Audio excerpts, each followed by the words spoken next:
तारीख थी 4 फरवरी साल 1996। दिन था इतवार। लखनऊ पुलिस के वायरलेस पर एक संदेश गूंजा जिसने न सिर्फ लखनऊ पुलिस बल्कि यूपी पुलिस के आला अफसरों को हिलाकर रख दिया। संदेश था कि ओसीआर बिल्डिंग के बी टावर से एक लाश नीचे फेंकी गई है। नमस्कार, मैं हूं आपके साथ खुशबू सिंह। स्वागत है आपका हमारे खास सेगमेंट द क्राइम स्टोरी में।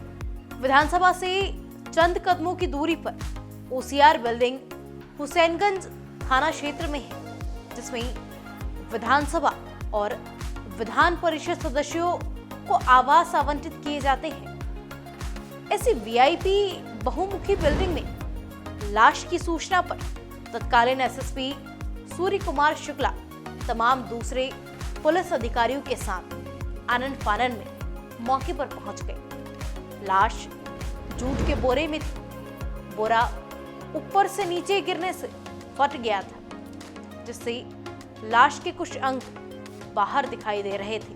दरोगा ने जैसे ही बोरा खोला, अधिकारियों के चेहरे से हवाइयां उड़ने लगी। लाश का सिर गायब था।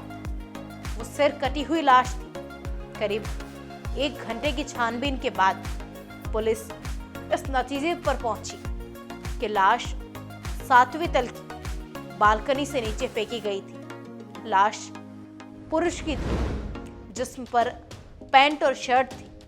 पुलिस को उसकी जेब से सिवाय एक रुमाल के ऐसा कोई साक्ष्य नहीं मिला जिससे उस लाश की पहचान हो पाती। पुलिस ने आसपास काफी तलाश की, लेकिन लाश का सिर पुलिस को नहीं मिला।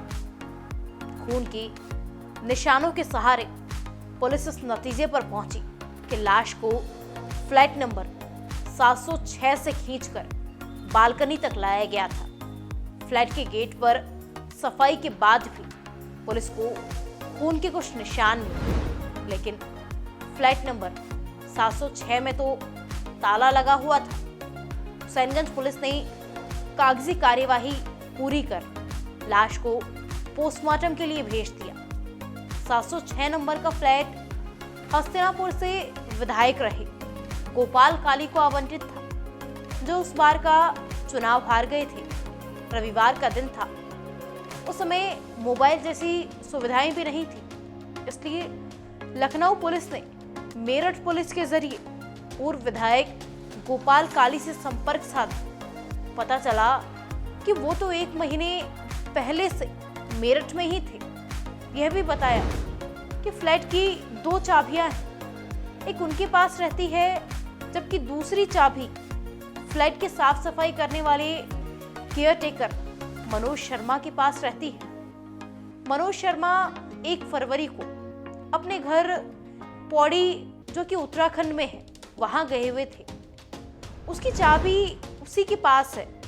गोपाल काली ने पुलिस को यह भी बताया कि लखनऊ जाने वाले उनके अधिकांश समर्थक उनसे चाबी ले जाते हैं और वहीं फ्लैट में रहते हैं। 31 जनवरी को ही एक समर्थक ने उन्हें फ्लैट की चाबी वापस की थी। रिटायर्ड आईपीएस राजेश पांडे बताते हैं कि फ्लैट की एक चाबी पौड़ी में और दूसरी पूर्व विधायक के पास होने की जानकारी पर पुलिस फ्लैट का ताला तोड़कर अंदर घुसी। अंदर कमरे की ठीक से सफाई की गई थी। डबल बेड पर नई चादर पड़ी थी, लेकिन पुलिस ने जैसे ही चादर हटाई, गद्दे पर काफी खून के निशान दिखाई दिए। साथ ही पुलिस को सफाई के बाद भी कमरे के फर्श से खून के निशान मिले, जिससे इस बात की तस्दीक हो गई कि हत्या उसी कमरे में हुई है। बाथरूम में वॉश बेसिन में मिले खून के निशानों ने इस बात की पुष्टि की कि वहां खून साफ किया गया है। कमरे की तलाशी के दौरान पुलिस को वहां से भारी मात्रा में शराब की खाली बोतलें मिली। इसके साथ ही कुछ और भी आपत्तिजनक सामान पुलिस ने फ्लैट से बरामद किया। हत्या का कोई सुराग नहीं मिल रहा था और न ही लाश का सिर। ऊपर से लगातार पुलिस पर दबाव बढ़ रहा था। इस बीच पुलिस को उस फ्लैट से एक टेलीफोन डायरी मिली जिसमें 100 से ऊपर नंबर थे। पुलिस ने सभी नंबरों पर फोन करना शुरू किया। इस बीच डायरी से एक नंबर पुलिस को मिला जो मवाना मेरठ निवासी अशोक शर्मा उर्फ अशोक पंडित का था। पुलिस को आसपास के लोगों से ये जानकारी मिली कि अशोक घटना के दिन ओसियार में देखा गया था। इस जानकारी ने पुलिस की तफ्तीश को दिशा दी थी। पुलिस की एक टीम मवाना पहुंची और अशोक पंडित से पूछताछ शुरू कर दी। पहले तो उसने पुलिस को खूब भरमाया, लेकिन सख्ती करने पर टूट गया और स्वीकार किया कि उसी ने अपने साथी के साथ मदनपाल की हत्या की है। रिटायर्ड आईपीएस राजेश पांडे के मुताबिक पुलिस अशोक पंडित को लखनऊ लाई।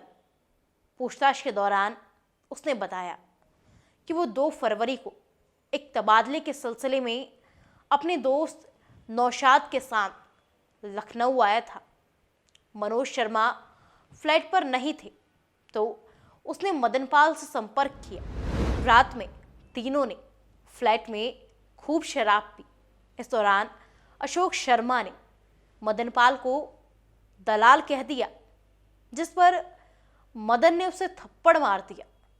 फिर क्या था, अशोक और नौशाद ने सब्जी काटने वाले चाकू से उस पर कई हमले किए, जिससे उसकी मौत हो गई। हुसैनगंज बाजार से उन दोनों ने एक बड़ा चाकू और बोरा खरीदा।